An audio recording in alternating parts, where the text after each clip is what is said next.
नमस्कार, मेरा नाम है महिमा भारद्वाज और आप देख रहे हैं SGMC TV, जहां पर हम अलग अलग कैरियर अपॉर्चुनिटीज़ के बारे में बात करते हैं।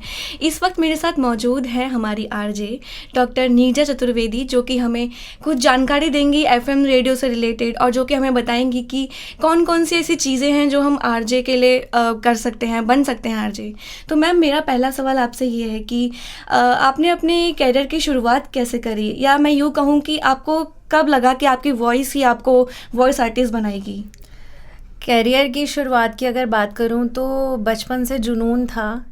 जब समझ भी नहीं थी तब रेडियो सुनती थी तो लगता था इस डब्बे में इतने सारे लोग कैसे चले गए और उनकी आवाज़ आती है, तो मुझे भी इसमें जाना है।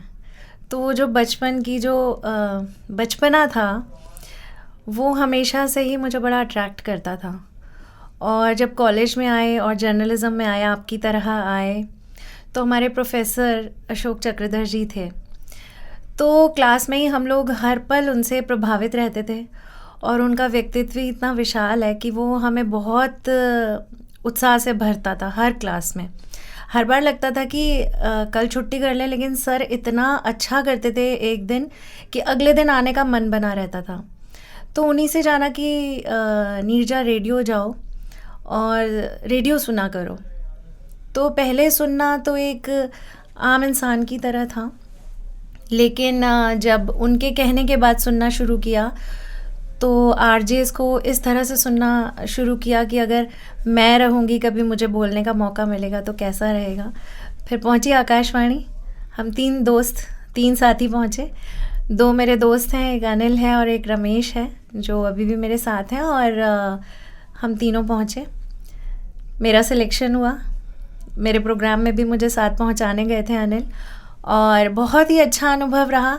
वहाँ से बात शुरू हुई और उसके बाद से मैंने पहला अपना प्रोग्राम किया था 1997, और आज तक मैं करती आई हूँ। और मुझे रेडियो का इतना जुनून है कि रेडियो मुझे लगता है मेरा फर्स्ट लव है।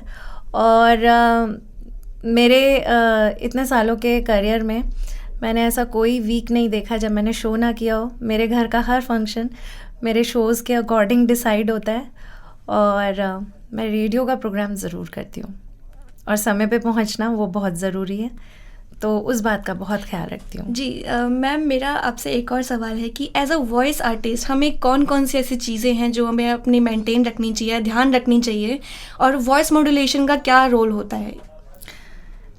सारा खेल ही वॉइस मॉड्यूलेशन का है। और उससे पहले मैं आवाज़ की बात करूँगी, क्योंकि आवाज़ को लेकर बहुत सारे लोगों में अलग अलग तरह की सोच है जो उन्हें रेडियो से पास भी ले जाती है और कभी दूर भी कर देती है। तो पहली बात तो ये है कि हर आवाज़ अपने आप में ख़ास है, और दूसरी बात, माइक्रोफोनिक साउंड होने के लिए क्लैरिटी बहुत ज़रूरी है। आपको इस बात का बहुत ख्याल रखना है कि आपकी आवाज़ और आपका अंदाज़ ऐसा हो कि शब्द पूरी तरह सुनाई दें। इतना हड़बड़ी में ना हो कि लोग शब्दों को मिस करने लग जाएं या हमारी बात अधूरी लगने लग जाए। और आवाज़ के लिए आपको क्या करना चाहिए? बचपन से सुनते आ रहे हैं, अभ्यास करो, रियाज़ करो, वही करना है। बहुत ध्यान रखना है। ध्यान ऐसे रखना है कि चीखना नहीं है, ज़ोर से बोलना नहीं है, चिल्लाना नहीं है। जितने प्यार से आप बात करोगे आपकी आवाज़ में उतनी मधुरता आएगी। गर्म पानी पी लेना चाहिए कभी कभी। और प्रोग्राम के दौरान प्रोग्राम की आत्मा आपकी आवाज़ है, तो जितने मन से आप जुड़ोगे आप उतने अच्छे से काम कर पाओगे। हम हमेशा अपने बड़ों से सुनते हैं डेडिकेशन, हम अपने बड़ों से हमेशा सुनते हैं होमवर्क। यही वो चीज़ें हैं जो आपको औरों से बहुत आगे ले जाती हैं। जो इन बातों का ख्याल रखेगा वो ज़रूर आगे पहुंचेगा।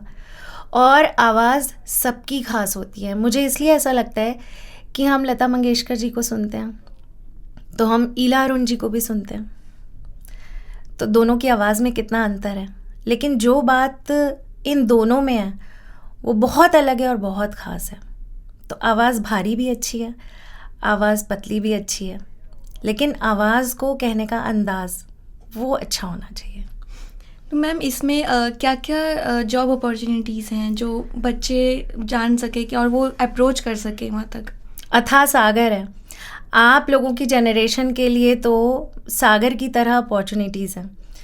जब मैंने शुरू किया था तो ऑल इंडिया रेडियो एक इतना बड़ा दरवाज़ा था कि इसमें घुसने के लिए ही ऐसा लगता था कि आपने पूरा किला जीत लिया अगर आप अंदर चले गए। और अब के बच्चों के पास तो वो किला उनके हाथ में ही है, आपका मोबाइल। आप अपने अपने यूट्यूब चैनल्स बना रहे हैं, आप अपने कार्यक्रम कर रहे हैं, तो सबसे बड़ी बात है कि आप इंडिपेंडेंट हो गए। अब आपको अपने काम को कितने अच्छे स्तर पे लेके जाना है, ये इंडिविजुअली हम सब पर अलग अलग काम कर रहा है। जहाँ तक हिंदी की मैं बात करूँगी कि मैं तो हिंदी से ही खाती हूँ और रेडियो और आवाज़ का ही काम करती हूँ और इसी से ही मेरी दुनिया चल रही है। और एक अच्छे वॉइस आर्टिस्ट के लिए तो हज़ारों अपॉर्चुनिटीज़ हैं।